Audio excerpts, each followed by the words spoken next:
Muy buenos días con todos. Agradeciendo la invitación del Centro de Capacitación Parlamentario. Considero muy grato poder trabajar coordinadamente en las labores en la comunicación de las labores que hace Proinversión como órgano promotor de la inversión privada a nivel nacional. Bueno, mi nombre es Paola Muñoz, ya me presentaron, yo soy asesora legal de la Dirección de Promoción de Inversiones, de Proinversión. También soy coordinadora del área de iniciativas privadas y en esta oportunidad hay dos temas muy importantes y puntuales en la labor de Proinversión, que son justamente cómo se llevan a cabo los procesos. Los procesos en Proinversión, pero tiene una estructura muy dinámica. Proinversión no tiene la estructura de un ministerio, tiene una estructura distinta, está conformada primero, es un órgano público ejecutor, estamos adscritos al Ministerio de Economía y Finanzas. Tenemos por ley competencias muy puntuales, que son la de promover la incorporación de proyectos de inversión en infraestructura pública y de servicio público o en activos del Estado en general al proceso de promoción de la inversión privada. ¿Okay? Es algo así como sacar un proyecto de la esfera de la obra pública y trasladarla a la esfera de proceso de promoción. ¿Okay? Es distinto a una obra pública. Somos un órgano promotor, ya lo dijimos, de alcance nacional, es decir, promovemos proyectos que se han considerado de alcance nacional. Compartimos también competencias con los pequeños proinversión que se van formando en los ministerios, que no son parte de Proinversión. Digo pequeños proinversión porque se llaman los CEPRIs, que también promueven proyectos de alcance nacional. Y tenemos, como les dije, una estructura muy dinámica. Trabajamos a través de comités especiales, que son los que diseñan los proyectos y ejecutan los proyectos en etapa previa, ¿no? En etapa de idea de proyecto, porque la ejecución del proyecto ya la hace posteriormente el sector a cargo del mismo y la empresa privada. Entonces somos una organización que realizamos proyectos a través de comités de Proinversión y nos sometemos siempre a las decisiones de la alta dirección del máximo órgano de Proinversión, que es el Consejo Directivo, que finalmente es quien aprueba las propuestas de los comités. ¿Cómo están conformados? Eso es un preámbulo al tema de iniciativas privadas que vamos a ver ahora. ¿Cómo están conformados los comités? Los comités, hoy por hoy tenemos 3 comités. ¿Okay? 3 comités especializados, los comités que ven el tema de infraestructura, los comités que ven temas sociales, proyectos sociales, como temas de agua y saneamiento, como temas de educación, de cultura, penitenciarios, que es el comité Pro Desarrollo, y tenemos un comité adicional que ve el tema energético, ¿okay? El tema de comunicaciones, y a nivel de comités tenemos también, hoy por hoy, con la nueva ley de presupuesto, tenemos un comité que formula estudios, es decir, nos han encargado una nueva función que es la de formulación de estudios para la obtención de viabilidad. Ese es un nuevo comité que se ha formado este año, que lo que está haciendo es finalmente ejecutar las facultades otorgadas por la 96ª disposición final de la ley de presupuesto. ¿Cómo está conformado finalmente ese máximo órgano de Proinversión? El Consejo Directivo, que es quien aprueba todas las propuestas de los comités. Está conformado por 5 ministros, 5 ministerios. Lo preside el Ministro de Economía, está conformado por el Ministro de Transportes, por el Ministro de Agricultura, por el Ministro de Vivienda y, como dije, también por el Ministro de Economía. ¿Qué más les puedo decir? Proinversión incorpora proyectos de inversión al proceso de promoción de la inversión privada a solicitud de los sectores. Hace unos años tenía facultades para el mismo Consejo determinar qué infraestructura iba a incorporar. Ahora, hoy por hoy, lo hacemos con la nueva ley de asociaciones público-privadas, lo hacemos únicamente a solicitud de los sectores. Es decir, viene viene el Ministerio de Transportes y Comunicaciones y nos dice: quiere incorporar a proceso de promoción de la inversión privada el aeropuerto o la idea de proyecto del aeropuerto de Chinchero, o quiere incorporar la línea 2 del tren eléctrico. Hace una solicitud de preinversión y preinversión inmediatamente comienza o inicia una etapa de incorporación del proyecto al ámbito de preinversión. ¿Y qué significa esa incorporación? Quiere decir que conjuntamente el sector con preinversión han decidido que ese proyecto línea 2 o ese proyecto Gran Teatro Nacional o ese proyecto una carretera sale de la esfera pública, ya no se va a hacer por obra pública, ¿ok? Y se va a hacer por proceso de promoción, ¿ok?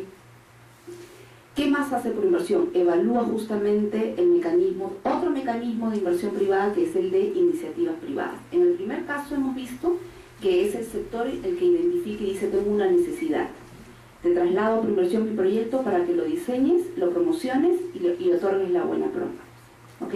Eso es por un lado, esa es la iniciativa, digamos, estatal. Pero también la ley contempla desde hace muchos años, y ahora con mayor énfasis en estas nuevas modificatorias, el mecanismo de la iniciativa privada. Lo vamos a ver más adelante. Es un mecanismo en el cual un inversionista privado, sea nacional, extranjero, identifica una oportunidad de negocio, ¿okay? Y presenta y dice: quiero presentar a ti, a la administración, este proyecto para que lo tramites como una iniciativa privada, a ver si se llega a incorporar o no a un proceso de promoción. ¿Qué más hacemos? Asesoramos también a entidades en el mecanismo de obras por impuestos y brindamos servicios a los inversionistas en general, ¿no? Por ejemplo, nosotros tramitamos el tema de los contratos de inversión, la recuperación anticipada del IGB, gestionamos los contratos de estabilidad jurídica, ¿no? Entonces, hacemos, además de incorporación de proyectos, además de tramitación de iniciativas privadas, asesoramos en obras por impuestos y brindamos servicios en general a los inversionistas.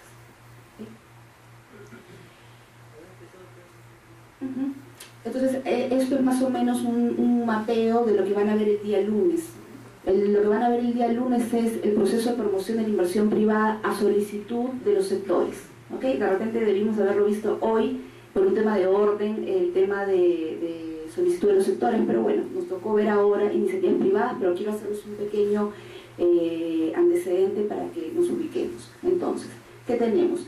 Si un proyecto, estamos hablando de proyectos, si un proyecto viene a solicitud de un sector, por ejemplo, vivienda, vemos si el proyecto es de alcance nacional, regional o local. Si el proyecto es de alcance nacional, lo va a ver Proinversión o lo va a ver el CEPRI del mismo ministerio, ¿ok? Si nos presentan una iniciativa privada, lo primero que tenemos que ver es igual, ¿cuál es el alcance del proyecto? ¿Nacional, regional o local? ¿Ok? En una carretera, por ejemplo, me presentan una iniciativa privada para hacer rehabilitación de una carretera caracterizada como una carretera rural. Definitivamente ahí no somos competentes, devolvemos, y es de competencia local. ¿Qué hace el gobierno local? Tiene que formar su propio CEPRI y recibir su iniciativa privada. Entonces, si ven ahí, tenemos dos grandes mecanismos, el de iniciativa estatal y el de iniciativa privada. Y acá tenemos el alcance del proyecto. No somos competentes para ver proyectos de alcance regional ni local, ¿ok?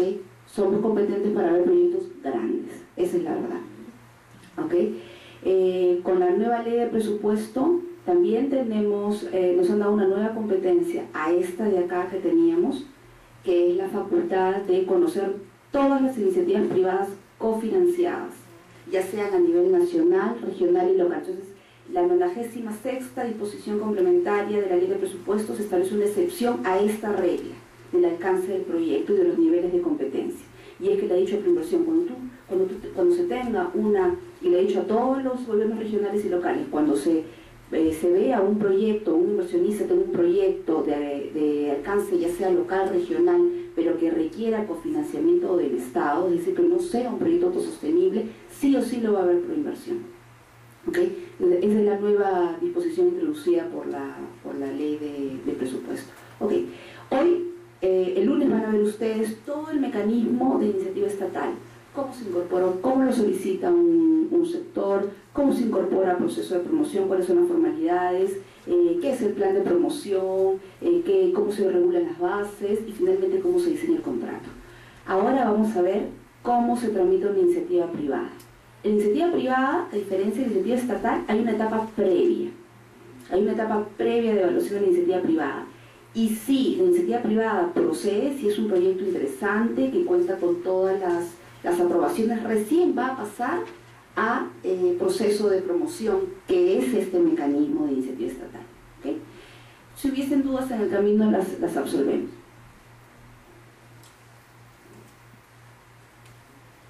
Pasamos a la siguiente, eso lo van a ver el día lunes. Ok, vamos a ver ahora el mecanismo de iniciativa estatal. Bien, ¿qué es una iniciativa privada?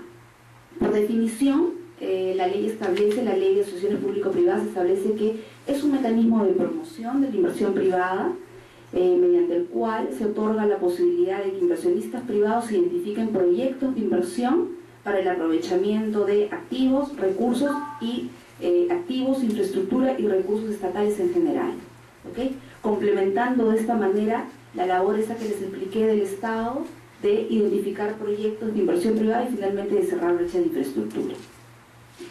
Hoy por hoy, la ley de asociaciones público-privadas ha establecido que las iniciativas privadas pueden versar sobre infraestructura y servicio público, pero también sobre otro tipo de servicios que no necesariamente son para construir o para crear infraestructura pública.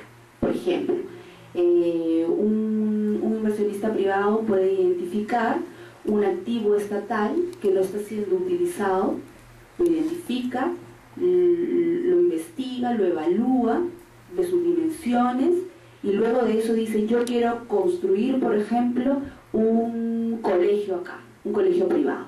Ese colegio privado, o para ponerles un ejemplo más didáctico, quiero construir un centro comercial, un centro de habilitación urbana con un centro comercial. Quiero hacer una mega construcción que tenga de urbano, de vivienda social y que tenga de centros comerciales.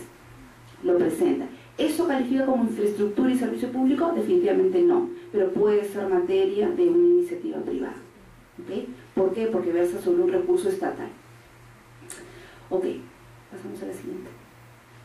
Ok, ¿cómo hace? Una empresa identifica una oportunidad de inversión sobre recursos del Estado, desarrolla un proyecto y lo presenta al Estado buscando que se le otorgue obviamente la buena pro. Esas iniciativas privadas pueden versar sobre proyectos que sean calificados como autosostenibles, es decir, que sean proyectos cuya inversión para realizarlos se repague con tarifa o precios trasladados que los paguen directamente los usuarios finales, ¿ok? O pueden ser iniciativas privadas sobre proyectos cofinanciados o deficitarios, que si bien se requiere un monto de inversión para que ese proyecto se lleve a cabo, cuando se va a la parte de los ingresos no hay retribución que banque ese proyecto. Por lo tanto, sin embargo, si bien es deficitario, existe una necesidad del Estado de hacer ese proyecto. Entonces el Estado dice: ok, no hay una tarifa que lo repague, ¿ok? Pero sí hay una voluntad estatal que lo pague, porque es de mi interés también hacer esa infraestructura. Generalmente el cofinanciamiento se da, hoy por hoy, de acuerdo a la ley, las iniciativas privadas cofinanciadas solamente pueden versar sobre infraestructura pública y de servicio público. Y es lógico, ¿verdad? Si el Estado va a invertir dinero, lo lógico es que lo haga en proyectos de interés social, ¿no? Lo ideal es que, lo lógico es que invierta en proyectos que van a tener una retribución, que van a cerrar brecha de infraestructura y que van a tener una rentabilidad social para el Estado, ¿ok? Generalmente se ven proyectos por iniciativa privada autosostenibles en lo que les menciono, ¿no? La típica iniciativa privada autosostenible hoy por hoy, ¿no? No digo que más adelante puedan haber innovaciones, pero hoy por hoy un inversionista identifica un activo estatal subutilizado y quiere hacer alguna construcción o quiere hacer algún tipo de negocio ahí que le va a retribuir ganancias y obviamente la presenta con carácter de autosostenible. Él por cuenta y riesgo desarrolla ese proyecto y él por cuenta y riesgo ve cómo recupera su inversión. Por eso tiene que identificar el negocio, tiene que ver, si va a poner un centro comercial, tiene que ver la zona de influencia, tiene que saber que realmente esos negocios van a rendir. Porque si esa iniciativa privada que él presenta como autosostenible se evidencia que va a ser cofinanciada, se rechaza inmediatamente. ¿Ok? Entonces, hoy por hoy, el Estado solo cofinancia iniciativas privadas cuando versen sobre infraestructura y sobre el servicio público. Una pregunta. ¿Podrían hacer unos ejemplos sobre cuál sería uno autosostenible y otro cofinanciado? Ok. Tren eléctrico. Tren eléctrico es un proyecto que, si bien ha sido plasmado como iniciativa estatal, porque ha habido la voluntad del Estado de incorporar ese proyecto y llevarlo adelante, es un proyecto deficitario, ¿ok? Y ha requerido de un cofinanciamiento estatal, ¿okay? En uno de los tramos. No todos los proyectos son cofinanciados, no todas las líneas son cofinanciadas, ¿okay? ¿Qué otro ejemplo te puedo dar?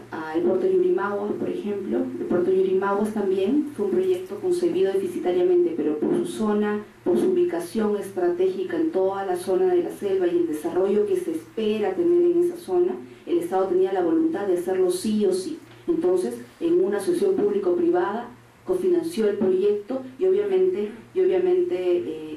también estableció mecanismos de tarifas, ¿no?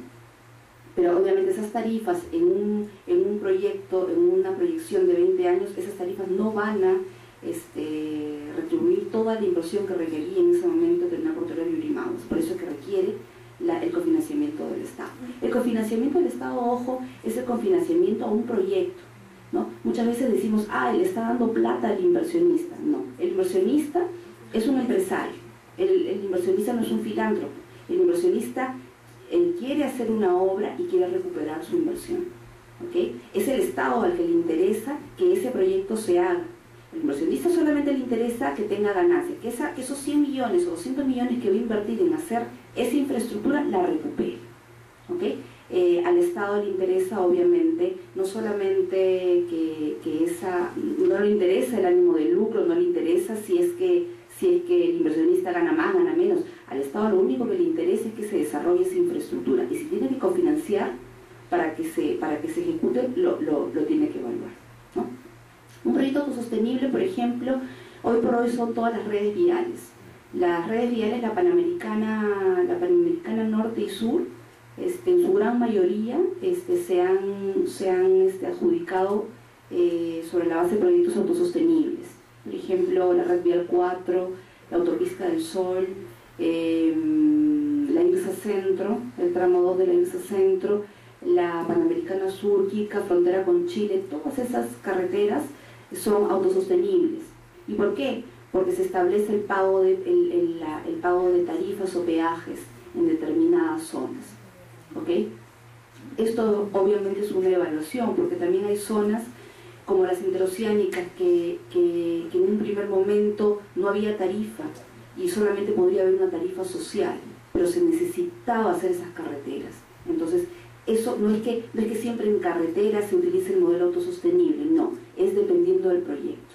Hay proyectos que sí ameritan colocar un peaje, se ameritan colocar un precio, y hay proyectos que no. Yo no podría, por ejemplo, y aún así, la tarifa que se cobra son tarifas muy ajustadas a lo social, porque si hacemos un comparativo de las tarifas que se cobran en otras partes, ¿no? Estamos por debajo del promedio de mercado en Sudamérica, digamos. Pero bueno. Sí. ¿Puede ser que un proyecto cofinanciado termine siendo autosostenible? No en principio, no. Puede ser que un proyecto cofinanciado termine siendo autosostenible, sí, son las posiciones mixtas, no al revés, ¿no? No al revés.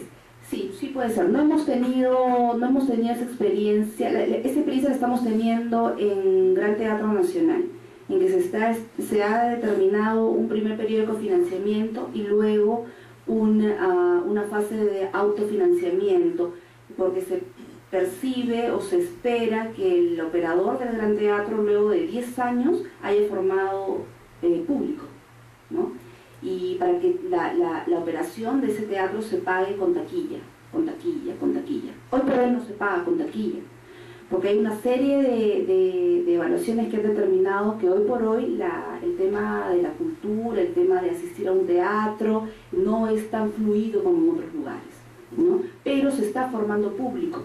Por eso es que se ha pedido un administrador de contenidos artísticos, ¿no? Entonces, respondiendo a su pregunta, sí. Y sí tenemos un proyecto que es GTN, Gran Teatro Nacional. Sí. ¿Cómo se determina la rentabilidad social de un proyecto? Ok, ese es un tema que lo van a ver, el día lunes. Me gustaría que guardes tu pregunta para que lo puedas revisar con el director de proyectos, que es Jaco Rosas. Te voy a explicar. La rentabilidad social, claro, hemos hablado de la rentabilidad económica y de la rentabilidad social. El inversionista percibe rentabilidad económica, el Estado persigue rentabilidad social. ¿Okay? Y la rentabilidad social no es otra cosa que es el costo del proyecto. ¿Cuánto me cuesta hacer este proyecto, ya sea por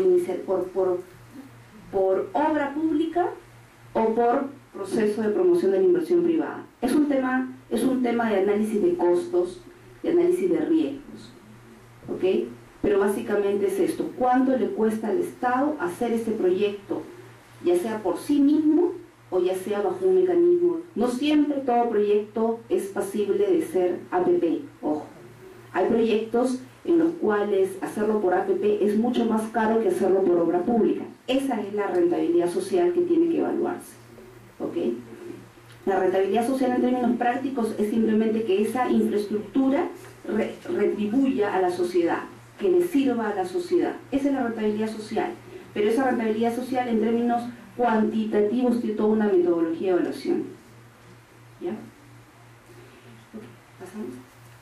Ok, ¿qué es lo que uno espera de una iniciativa privada? ¿Qué es lo que uno tiene que ver? Primero, que son promovidas, ya les dije, por personas naturales, nacionales o extranjeras. Son peticiones de gracia. ¿Por qué son peticiones de gracia?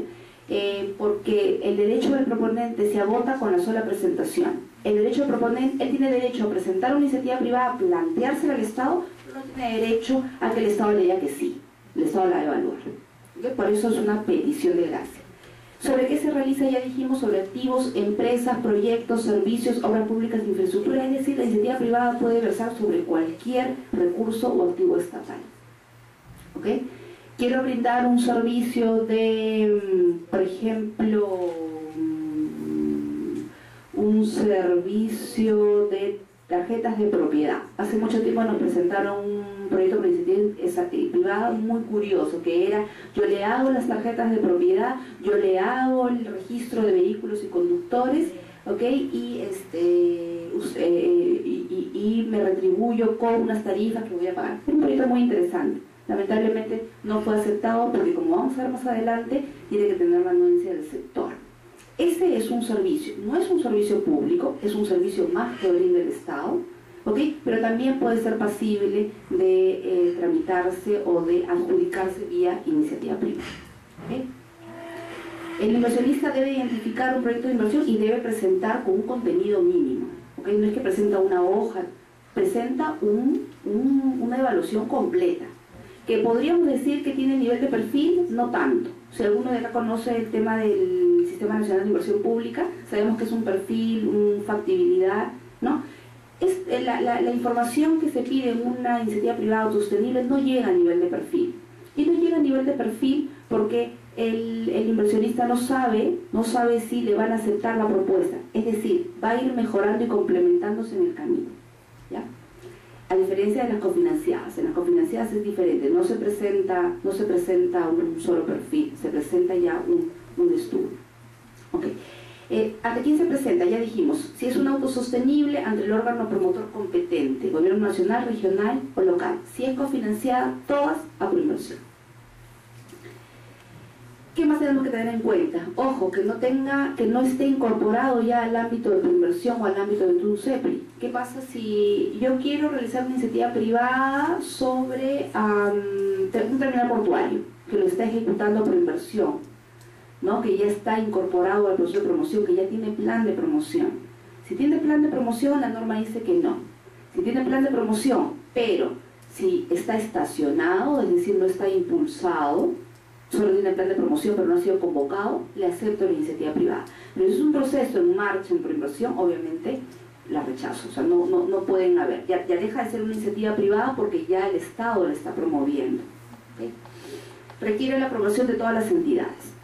Si bien proinversión tiene facultades de diseño del proyecto, de diseño y evaluación de la iniciativa privada, el diseño final de esa iniciativa privada, con todas las modificaciones que se introduzcan, tiene que ser aprobada por las entidades vinculadas. ¿Quiénes son las entidades vinculadas? El sector titular de esa infraestructura, de ese servicio. ¿Cuál es otra entidad vinculada? El MEF. El MEF siempre está presente, ya sea iniciativas cofinanciadas o autosostenibles que requieren algún tipo de garantía. ¿Cuál es otra entidad vinculada? El organismo regulador. Si la actividad que se va a desarrollar es una actividad regulada, definitivamente el organismo regulador tiene que evaluar esa iniciativa privada. Contraloría General también tiene que evaluar el diseño final de ese proyecto y cualquier otra entidad técnica que tenga que dar una opinión. La iniciativa privada se presenta y puede ser pasible de modificaciones solamente introducidas por las entidades. Una vez que el proponente presenta su iniciativa privada ya no puede modificarlo unilateralmente. Se presenta como está y es el Estado quien le añade o le quita. Le añade o le quita. Tiene que tener plazos razonables de evaluación. ¿Y por qué decimos plazos razonables? Porque la norma no regula un plazo de evaluación de una iniciativa privada. Unas pueden demorar 1 año, otras pueden demorar 3 años, pero siempre que ese plazo sea razonable, es decir, siempre que ese plazo sea utilizado o ese tiempo en evaluar, es un plazo razonable. En los sectores pueden necesitar 1 año para contratar estudios, para evaluar proyectos muy complejos como las plantas de tratamiento que se adjudicaron el año pasado. Entonces, eran proyectos complejos. Pero ¿qué pasa cuando una entidad recibe una iniciativa privada, pero la tiene ahí, no la quiere evaluar, o no tiene la voluntad política de sacar ese proyecto? Ese definitivamente no sería un plazo razonable, ¿no? La idea es que si se demora la entidad porque está evaluando el proyecto, ¿okay? Pueden presentarse proyectos, es decir, se presenta una iniciativa privada y pueden haber proyectos alternativos o similares. Eso lo vamos a ver también. ¿Qué es un proyecto alternativo? Un proyecto alternativo quiere decir que utilizando la misma infraestructura o el mismo activo está destinado a otro objetivo. Por ejemplo, un proponente me presenta la compra-venta, me solicita la compra-venta de un activo del Estado para construir ahí un centro comercial. Y yo evalúo y llegado un momento se presentan terceros interesados en ese proyecto y me dicen: yo no te quiero hacer un proyecto como el que te ha propuesto ese señor, yo te quiero hacer un colegio. ¿Okay? Ese es un proyecto alternativo, que ubicándose en el mismo lugar, versando sobre el mismo activo, tiene objetivos diferentes. ¿Qué es un proyecto similar? Lo mismo. Se presenta una iniciativa privada, hay una fase de recibir propuestas también, porque la iniciativa privada no da derecho a que gane ese proponente, es decir, da derecho a la evaluación, pero ese proyecto sale a concurso y en esa salida a concurso, en esa apertura a concurso, pueden presentarse otros interesados sobre proyectos similares. ¿Okay? ¿Qué pasa cuando una iniciativa privada se ha presentado y está siendo evaluada y entra otra muy similar a esta? Obviamente está en cola, ¿no? La ley dice que primero se evalúa la que llegó, se evalúa primero la que llegó en primer lugar y luego las demás. Si esta se rechaza, va entrando la siguiente, ¿Okay? ¿Qué más tenemos que ver de acuerdo a ley? El proponente, quien presenta una iniciativa privada, tiene el derecho a igualar. ¿Qué significa igualar? Llegado el momento de que se licite ese proyecto, ¿okay? Tiene derecho a igualar la oferta de algún tercero interesado. Se abren los sobres y la propuesta económica del proponente fue de 100 y la propuesta económica del tercero interesado fue de 150. ¿Qué significa ese derecho a igualar? Que el proponente dice: ok, yo igualo la oferta, igualo a 150. No el derecho a ganar, no es que yo gano, me paso de vivo y propongo 200. No, yo tengo derecho a igualar. Y se forma un empate, se establece un empate. Y se tiene que volver a aperturar sobres. En eso consiste el derecho a igualar. También está el derecho a adjudicación directa. ¿Qué pasa? Que evaluamos la iniciativa privada, salimos a concurso, esperamos 90 días para que vengan expresiones de interés y no hay ninguno que quiera ejecutar ese mismo proyecto, ya sea porque es muy riesgoso, ya sea porque no hay expertise, ya sea por N razones técnicas, económicas o financieras, y solamente queda el proponente. La ley dice que se le puede adjudicar directamente y que se negociarán aspectos no esenciales del contrato, ¿ok? Solo no esenciales. ¿Por qué? Porque se supone que lo esencial ya fue determinado conjuntamente con el Estado. El Estado ya decidió cuál sería la tarifa a cobrar, ya decidió cuál va a ser el servicio a brindar. Entonces, ¿qué es lo que se negocia finalmente con el proponente que se adjudicó directamente el proyecto? Solamente aspectos no esenciales. ¿Ok?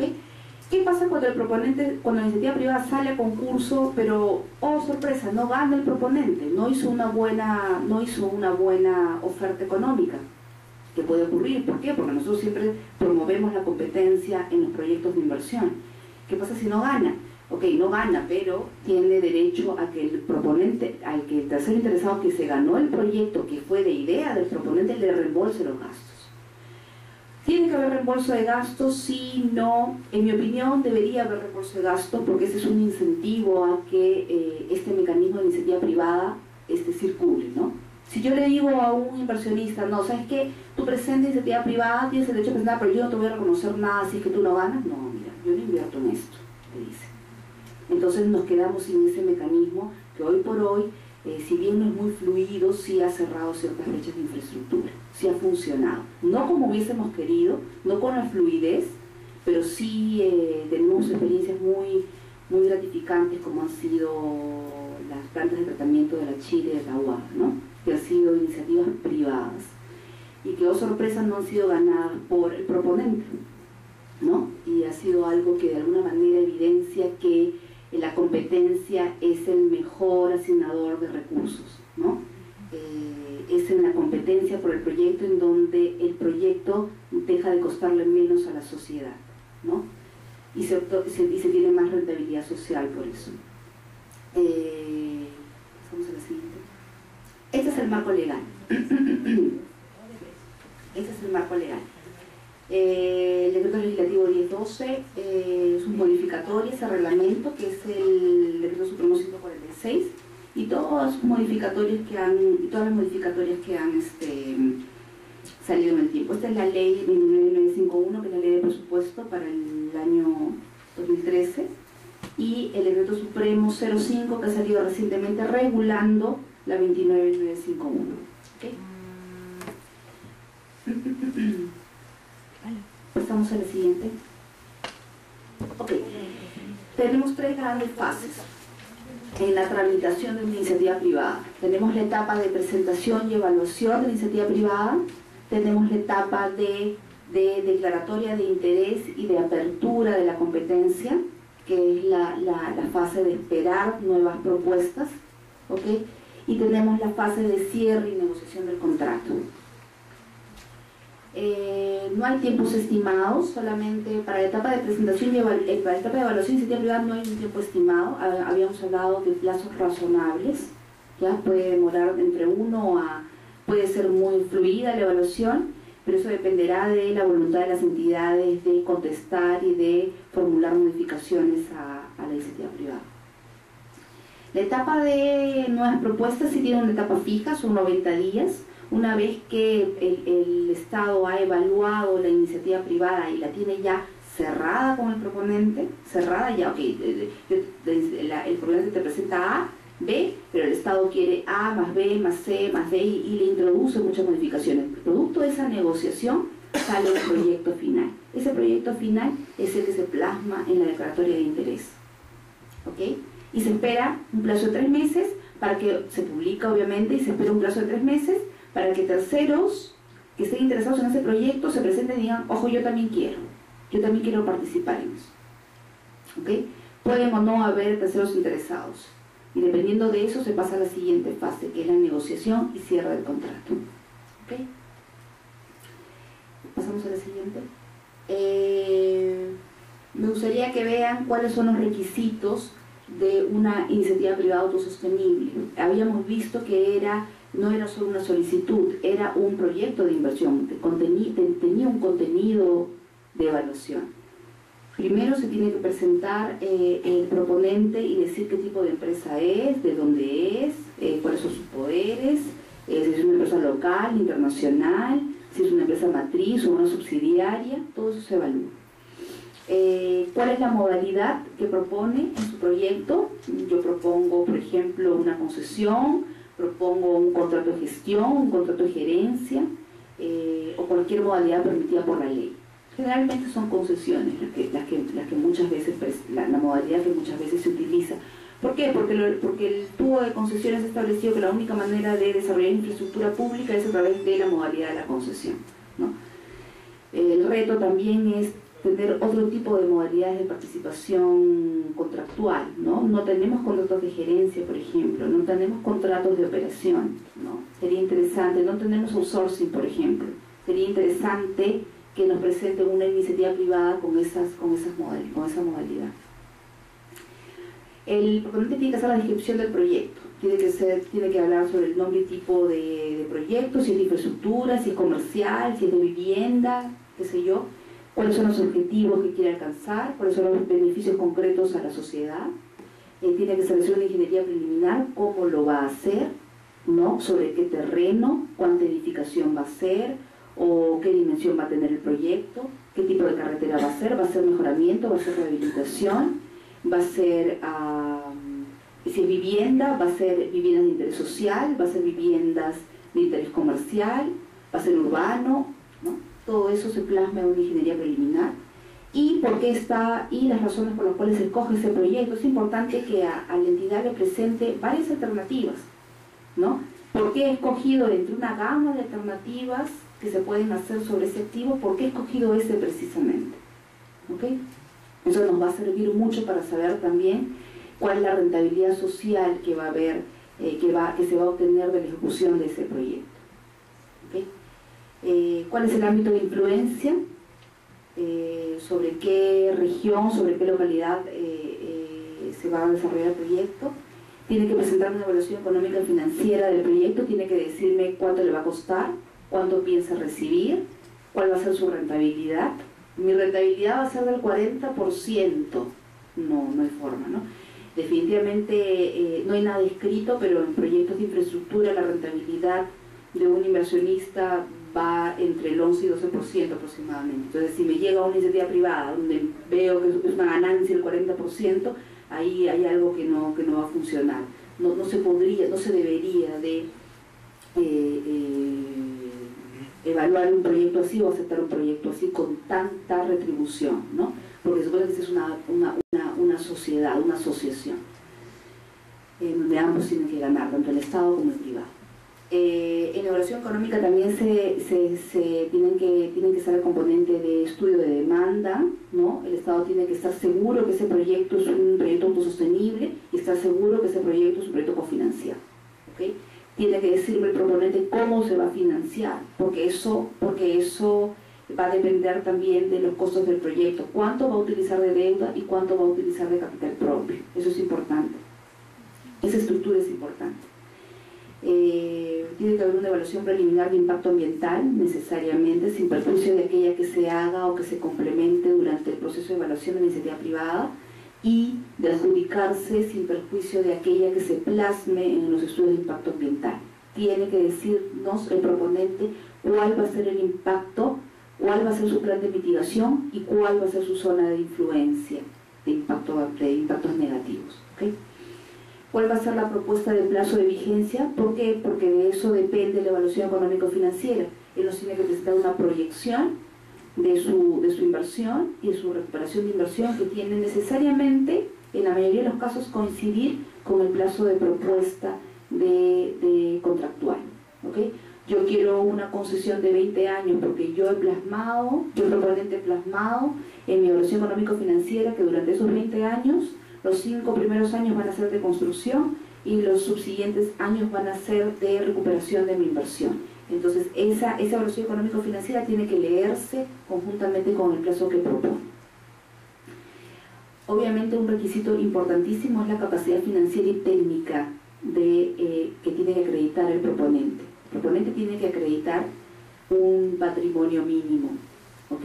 Pero ese patrimonio mínimo no está escrito cuánto es. Es un patrimonio que tiene que ser lo suficientemente idóneo o lo suficiente para solventar los gastos de inversión de ese proyecto. ¿Okay? No hay una fórmula, simplemente es una estimación. Una vez que nos llega la iniciativa privada, si es Si es un proyecto de 200 millones mínimo, por lo menos debería tener un patrimonio de 40, de 20, 30 o de 40 millones, ¿no? Entonces, eso se ve, no hay nada escrito, eso se ve proyecto por proyecto, ¿ok? Tiene que decirme también, acreditarme que es un proponente con expertise. Tiene que sustentarme necesariamente experiencia técnica en proyectos similares. No en el mismo proyecto, pero por lo menos en proyectos similares. Si es una iniciativa privada sobre un terminal portuario, tiene que decirme por lo menos que tiene experiencia en construcción, o por lo menos tiene que decirme que tiene experiencia en dragado, o por lo menos tiene que decirme que tiene experiencia en operación de terminales portuarios, ¿okay? En proyectos similares, en uno, dos o alguno de los componentes de ese proyecto. ¿Ok? Pasamos a la siguiente. Una pregunta. Sí. No. Del anterior, por favor. El punto 6 del anterior, quería saber cómo hacen para concatenar este punto con la consulta previa, cuando surgen problemáticas en torno a ello. ¿Cómo hacen para solucionar eso? ¿Hay algún mecanismo? Ya. La consulta previa es un tema bastante complejo, ya se está trabajando en ello, pero hay parte de los temas que tiene que definir el ministerio que está a cargo de proporcionarnos la lista de población indígena, ¿no? Y de su ubicación. Creo que todavía ellos no han terminado un mapeo, por lo tanto en eso sí nos hemos visto un poco limitados, porque no depende solo de preinversión ni de los sectores, hay como una responsabilidad compartida. Está, me parece, cultura determinando el tema de mapeo, ¿okay? Está el sector que tiene que determinar cuál es el acto administrativo a consultar, ¿ya? Y está proinversión, que tiene que ver en qué momento incorpora eso en su etapa de diseño, ¿no? Eso, como te digo, ahorita está, ya que me parece que en electricidad y energía ya se determinó cuál es el acto administrativo a consultar, y dependiendo de eso ya sea se incorpora como fase en el proceso de evaluación de una iniciativa privada o una iniciativa estatal, o si el acto administrativo a consultar no está dentro del proceso de promoción, es decir, no es, por ejemplo, el plan de promoción, o no es la adjudicación, o no es la firma de contrato, sino, por ejemplo, es la concesión administrativa en temas de electricidad, que es donde está más avanzado el tema de consulta previa. Entonces, para la inversión no es un tema que esté bajo su ámbito, ¿ok? Va a estar bajo el ámbito del sector. Si, por ejemplo, el acto administrativo a consultar es la adjudicación de la buena pro en algunos proyectos, definitivamente la inversión con todo su equipo social tiene que evaluar el tema de consulta previa. El tema de consulta previa también pasa por un tema de aplicación de la norma. Hay proyectos en los cuales no aplica consulta previa por la dación de la norma, porque no puede ser retroactiva, y hay proyectos en los cuales sí procede, ¿ok? ¿Qué más te puedo decir?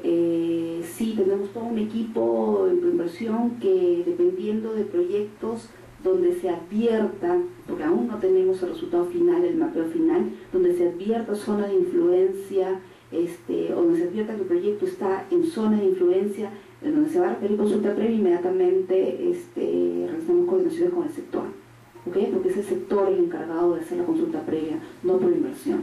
Es el Estado a través del sector titular de este proyecto, ¿okay? Pero sí, definitivamente lo primero que se identifica es dónde va a estar o dónde radica el punto crítico a consultar. Dependiendo de eso es que lo incorporamos como una fase del proyecto. Una pregunta. En las regiones tienen proyectos emblemáticos, pero que en la práctica no tienen nada. O sea, no tienen ningún estudio, pero sí tienen la idea de desarrollar el proyecto, que puede ser un punto de atracción para la gente que quiera hacer un proyecto de iniciativa privada. Todas las regiones, ustedes están asesorando a todas las regiones para que tengan ese órgano promotor de inversión privada.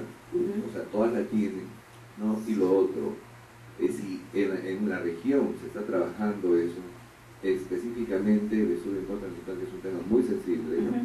¿Cómo se maneja? ¿Lo ve la región o también tiene que elevarse al ministerio correspondiente de la ley? Ya. A ver, por un tema de competencias, con el sistema de la descentralización y de la asignación de competencias a los 3 niveles de gobierno, las regiones y las localidades son completamente competentes para conocer sus propias iniciativas privadas, sus propios proyectos. ¿Okay? Ellos están preparados para... Nosotros tenemos convenios de colaboración con ellos, pero ellos deciden si nosotros colaboramos en una asesoría con ellos o nosotros tomamos a cargo el proyecto. Generalmente las regiones quieren desarrollar y me parece que está bien. Ellos tienen, si no hacen proyectos, si no diseñan proyectos, nunca van a tener la experiencia. ¿Okay?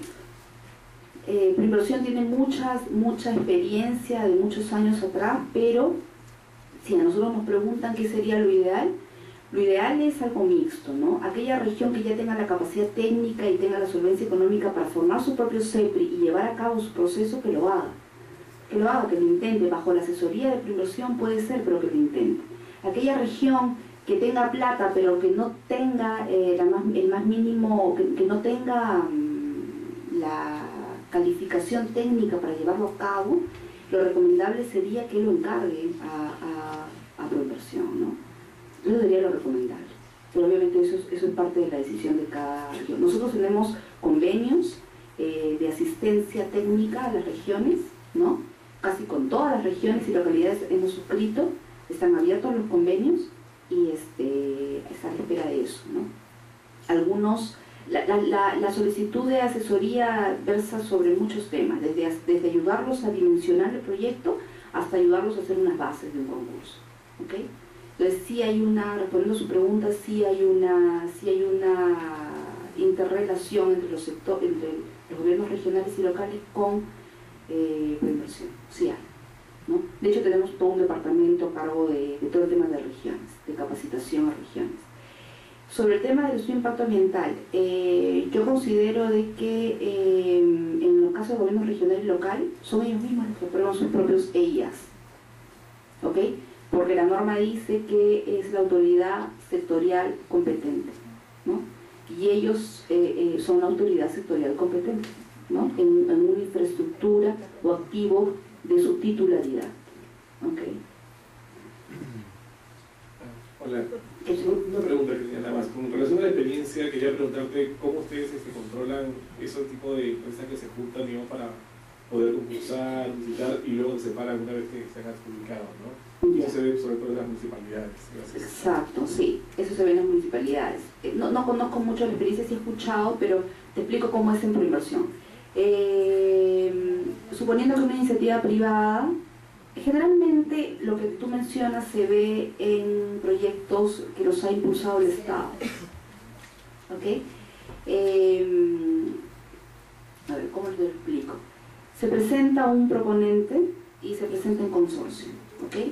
Si me presenta un proyecto de infraestructura, tiene que acreditarme si es un proyecto básico. Vamos a poner un ejemplo de carreteras. Si me presenta un proyecto de carreteras, rehabilitación de 180 kilómetros de la Panamericana Sur, ¿ok? Me tiene que, por lo menos el que viene, tiene que venir con un constructor y un operador, porque eso es lo que le voy a pedir.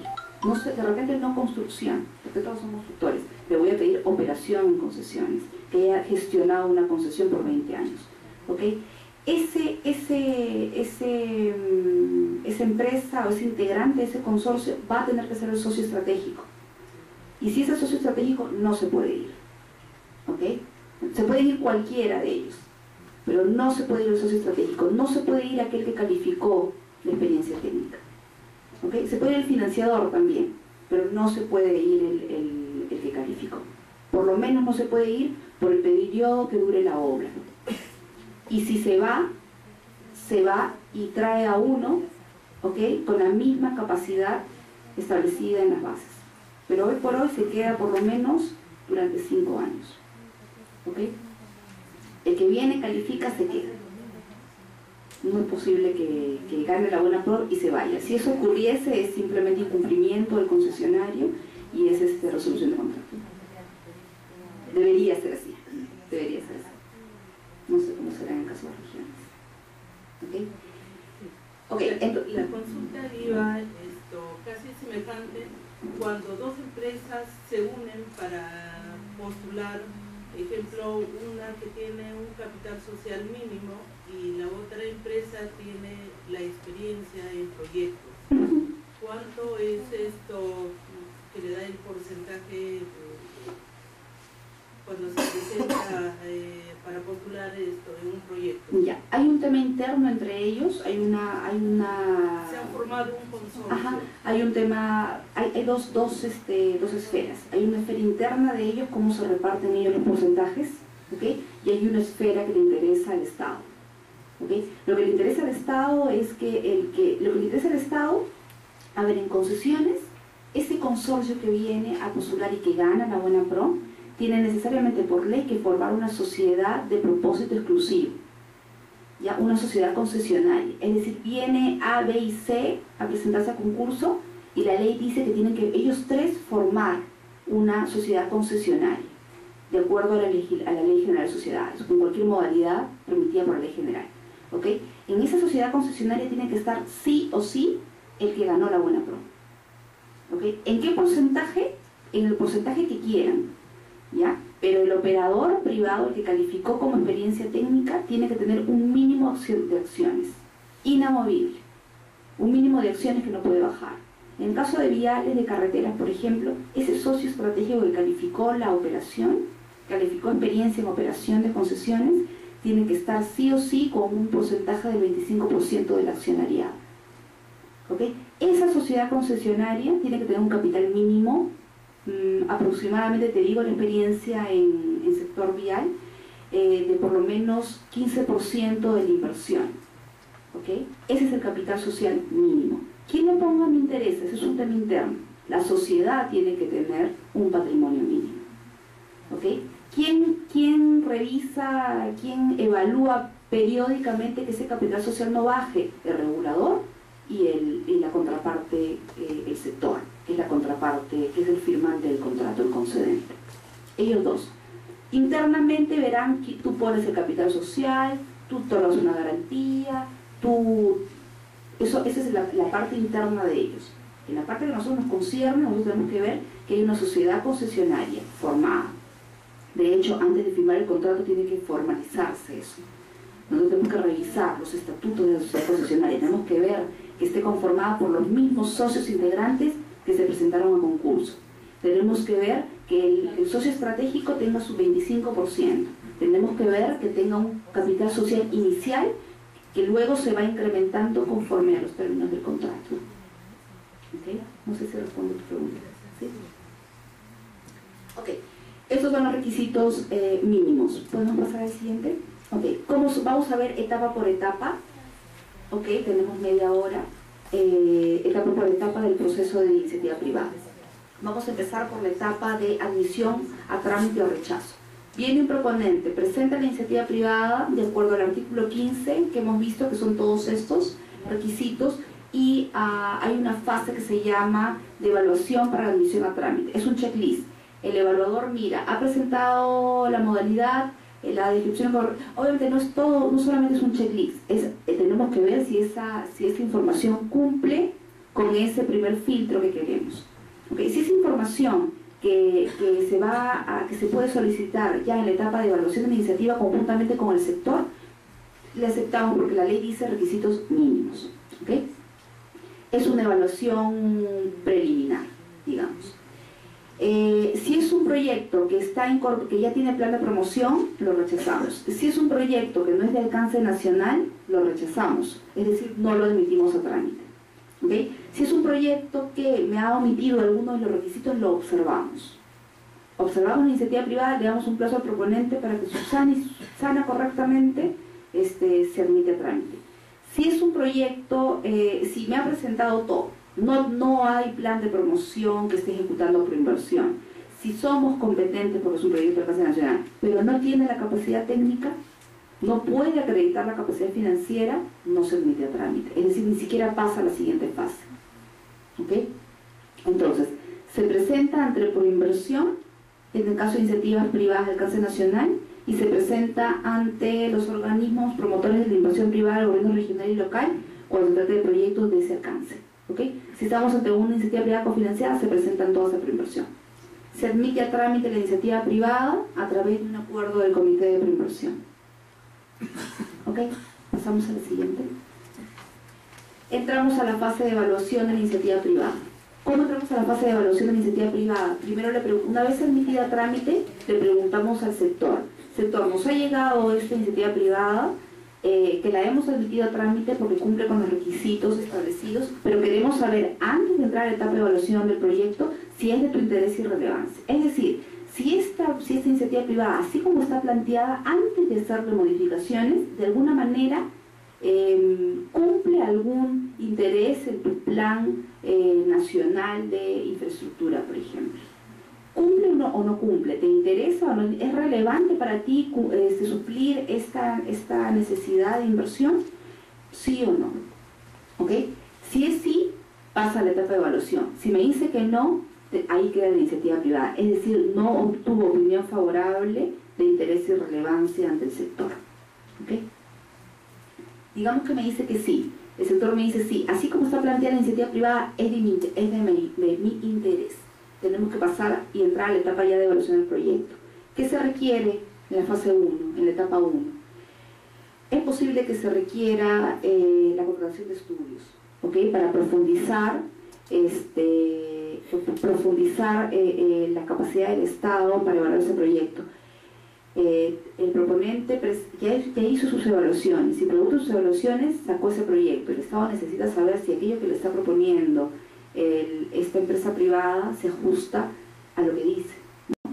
Entonces, si realmente esos son los costos que plantea el proponente, si realmente esa es la tarifa que se tiene que aplicar, si realmente va a haber demanda, o si se requieren otro tipo de estudios para complementar y tener un panorama mucho más claro para poder decidir si pasa o no pasa esa iniciativa privada. Pueden haber contratación, en todo caso, de estudios para la evaluación.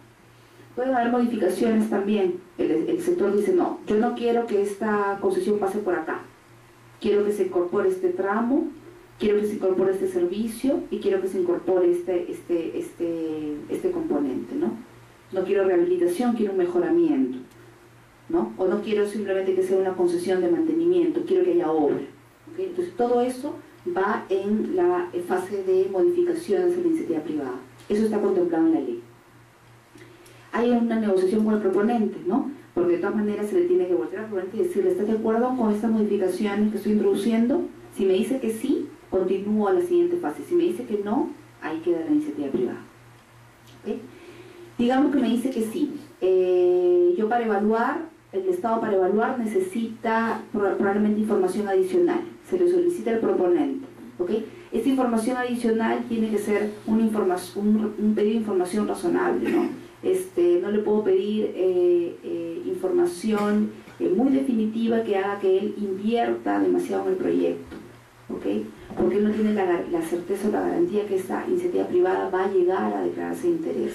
Entonces tiene que hacer aquella información razonable en la cual el proponente esté dispuesto y no le robe demasiados gastos de los cuales él está dispuesto a asumir para la elaboración de esa información adicional. Como le dije, está la etapa de ampliaciones y modificaciones, ¿ok? Y también, en caso el proponente vea que ya no tiene el interés, que sea por el transcurso del tiempo de evaluación, ya sea porque sus condiciones han cambiado o porque ya no está interesado en el proyecto, puede desistirse también de su propuesta, ¿ok? Tiene que sustentar los gastos una vez que la iniciativa privada ha sido evaluada y ha sido complementada con los aportes de las entidades y sale un proyecto ya más consensuado tanto con el proponente como con las entidades y por inversión. Se le pide al proponente que sustente los gastos de haber preparado, elaborado esa iniciativa privada. Hay muchos gastos de estudios, ellos contratan asesores, contratan abogados, ingenieros, financieros, economistas, contratan evaluadores de temas ambientales, de temas sociales. Todo eso ya le ha generado a él, al proponente, una primera inversión. Si queremos proponer el mecanismo de iniciativa privada, tenemos que reconocerle los gastos que obviamente él sustente debidamente y que sean aceptados por proinversión. No todo sustento de gastos es aceptado, no toda actividad que implique gastos se acepta en ese tema de reembolso. ¿Okay?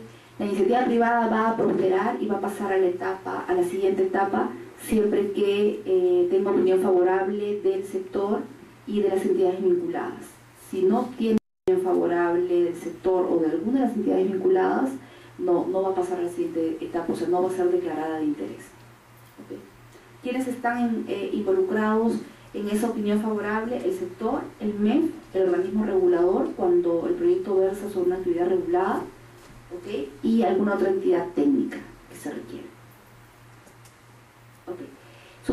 Suponiendo que la iniciativa privada ha sido evaluada y tiene cuenta con la opinión favorable del sector y de esas entidades que hemos señalado, pasamos a la fase de declaratoria de interés. La declaratoria de interés es una publicación, ¿ok? Una publicación en donde está contenida todos los aspectos importantes del proyecto y que son inamovibles, ¿ok? Y es una publicación, porque de alguna manera es la declaración que hace el Estado de que ese proyecto ya se evaluó y que ya va a formar parte de un proyecto aceptado por el Estado, ¿ok? Entonces, con la opinión favorable del sector, regulador y MEF, el Comité de Preinversión, a través de un acuerdo comité, emite la declaratoria de interés que finalmente la tiene que aprobar el Consejo Directivo. El comité la propone y el Consejo Directivo la aprueba. La declaratoria de interés operativamente se notifica al proponente, el cual en un plazo de 5 días de emitido el acuerdo y un plazo adicional que se le dé de acuerdo a ley, tiene que presentar una carta fianza, ¿ok? Y tiene que sustentar los gastos de publicación.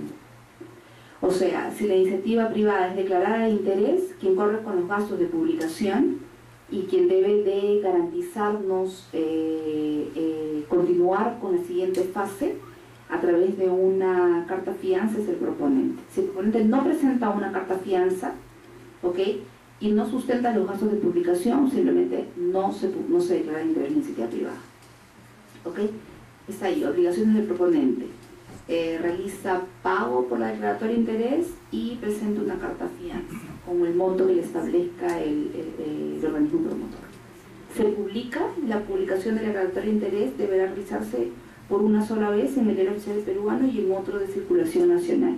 Las declaratorias de interés son publicaciones, son como publicaciones grandes, ¿no? Donde se establece el tipo de proyecto, la tarifa que se da, o sea, los aspectos ya definitivos del proyecto. Pasamos al siguiente. ¿Ok? Una vez que se declara de interés, la norma dice que se espera un plazo de 90 días para que terceros interesados conozcan esa publicación, hagan sus propias evaluaciones y presenten o no propuestas o impresiones de interés, lo llama la norma. ¿Okay? La declaratoria de interés, hay terceros interesados que le evalúan. Si hay expresiones de interés, pueden haber expresiones de interés en el mismo proyecto o en un proyecto alternativo, como les mencioné a un inicio. Si es en el mismo proyecto, se va a un proceso de selección, se apertura concurso. Si hay un proyecto alternativo, se evalúa cuál de los dos tiene mayor rentabilidad social, ¿ok? Y el que tenga mayor rentabilidad social es el que se aprueba, ¿ok? Dependiendo si se aprueba un proyecto alternativo, ¿ok? Igual se va a concurso, se puede ir a concurso, porque el proponente puede estar interesado también en realizar ese proyecto alternativo, ¿ok? ¿Cuáles son las modalidades de concurso? Hay la oferta pública, la licitación pública y el concurso de proyectos integrales. La oferta pública se utiliza poco, más me gustaría centrarme en la licitación y en el concurso. La licitación implica que hayan estudios culminados, estudios de ingeniería culminados para licitar esa obra, ¿okay? Y el concurso de proyectos integrales es aquel proceso de selección en el cual, si bien no hay estudios finales, no hay estudios técnicos finales, el adjudicatario va a realizar los estudios con posterioridad adjudicada la buena prueba, ¿ok? Ambos mecanismos son aceptados por la norma. Si no hay terceros interesados, procede la etapa de adjudicación directa, ¿ok? En la adjudicación directa va a haber una fase, como ya les dije, de cierre, que es la negociación con el proponente del contrato, ¿ok? y hay una fase de si estamos hablando de infraestructura y servicio público, estamos hablando de la modalidad de concesión, hay toda una fase de constitución de esta sociedad especial. Pasamos al siguiente. ¿Ok? Entonces, el flujograma del proceso, para que lo vean ya gráficamente, pasamos al siguiente. De la primera etapa, para que lo tengan un poco más esquematizado, tenemos la presentación de la iniciativa privada, la evaluación inicial, que es una admisión a trámite o no. El BIP evalúa la iniciativa privada, solicita información adicional al proponente o modificatorias. Si el proponente acepta, pasa a opinión favorable. Si no acepta, el OPIP descarta la propuesta y termina la evaluación. Si acepta, el OPIP ahí pide opinión al MEF, al regulador, a los sectores u otras entidades, quienes tienen 20 días para opinar. Si la opinión es favorable a las entidades, pasamos al evaluatorio de interés. Si es desfavorable, se descarta la iniciativa privada. Ese es más o menos el flujograma de todo lo que se les ha explicado. Una vez declarada de interés, la iniciativa privada, esperamos 90 días, lo que les había mencionado. Se presentan los interesados, sí o no. Si es no, procede la adjudicación directa, la negociación del contrato y el fin del proceso. Si hay terceros interesados, a esos terceros interesados también les pido requisitos, y también les pido una garantía, para que entren a concurso.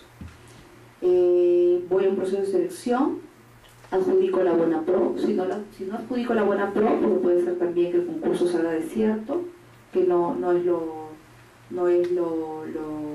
ideal. Es decir, antes de llegar a un proceso de selección tenemos que saber que vamos a tener propuestas, pero es una posibilidad. Y si se otorga la buena pro, tiene que haber un reconocimiento de gastos y una firma de contrato. Pasamos a la siguiente fase.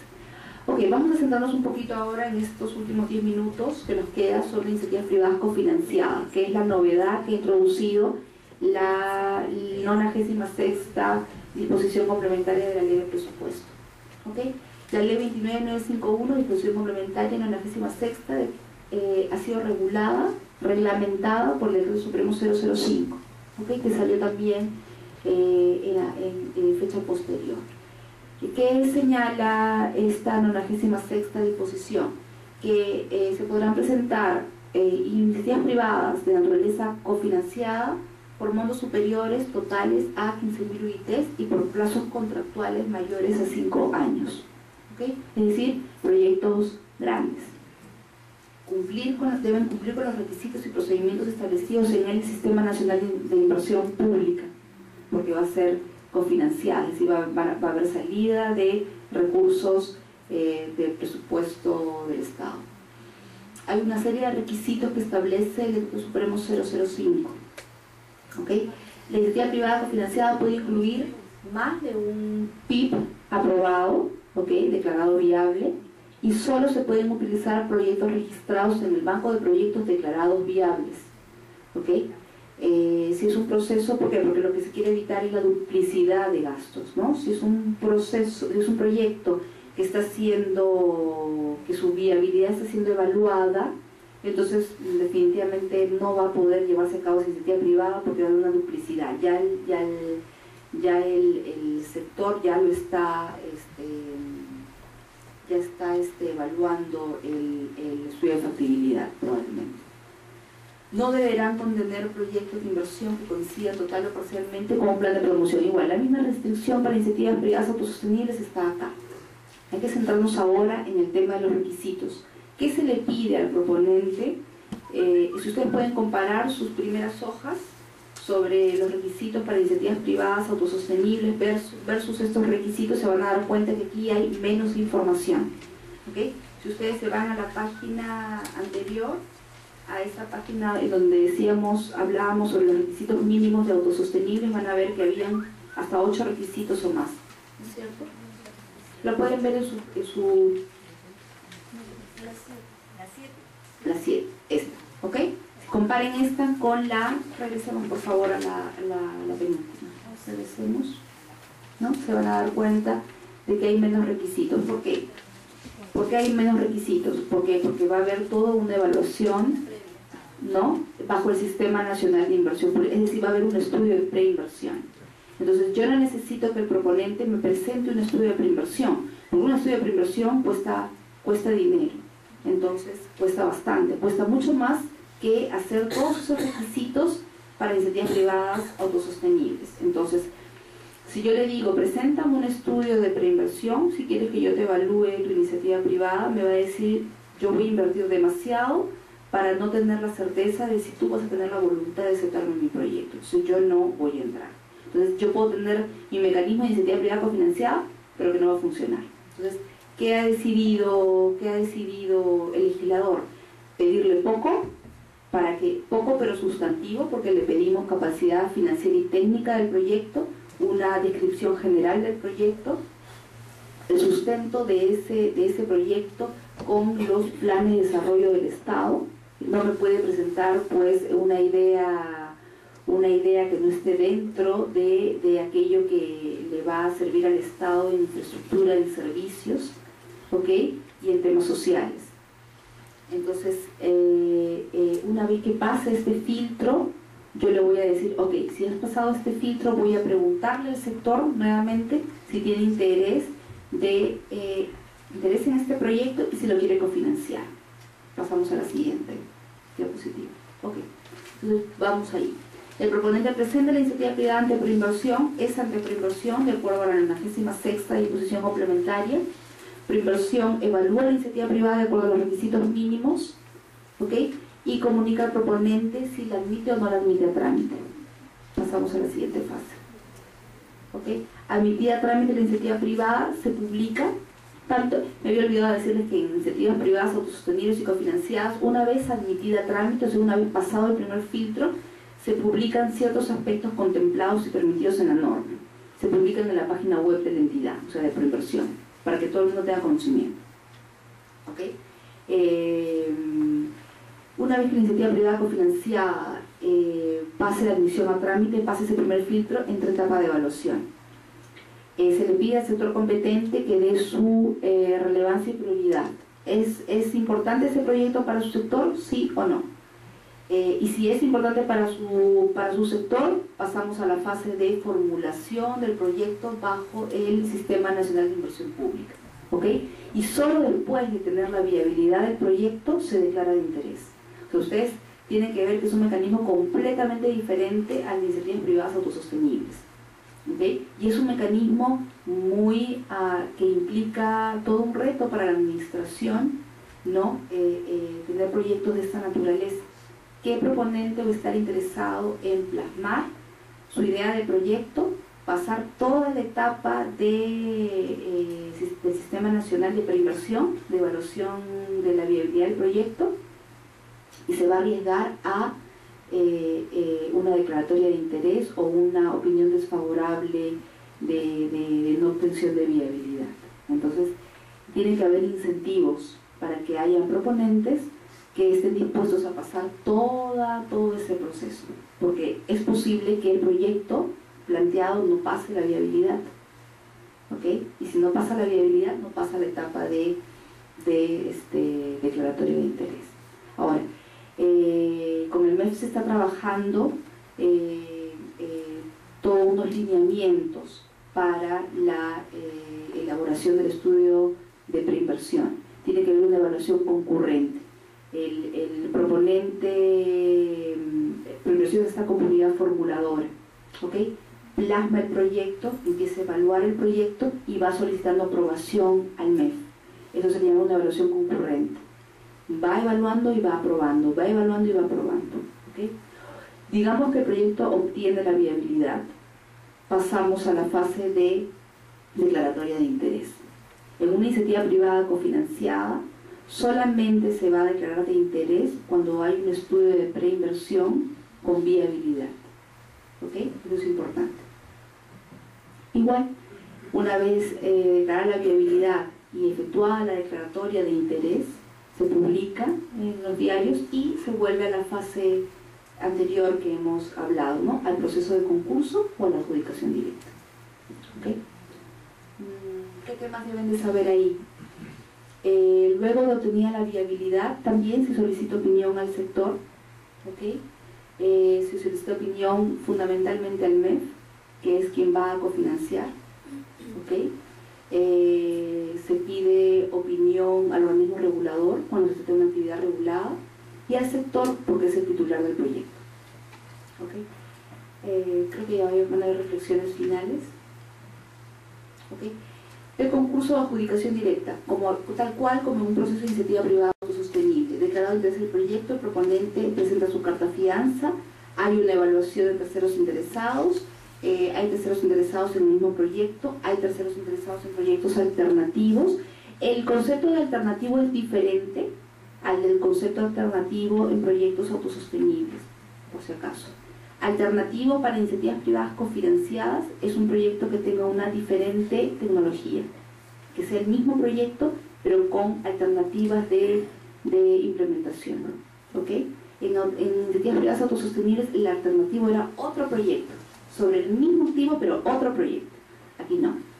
Aquí lo que se quiere es conocer de qué otras maneras puede realizarse ese proyecto propuesto, ¿ok? Otras alternativas, porque hay tecnologías probablemente mucho más económicas, ¿ok? Y eso es lo que se quiere saber.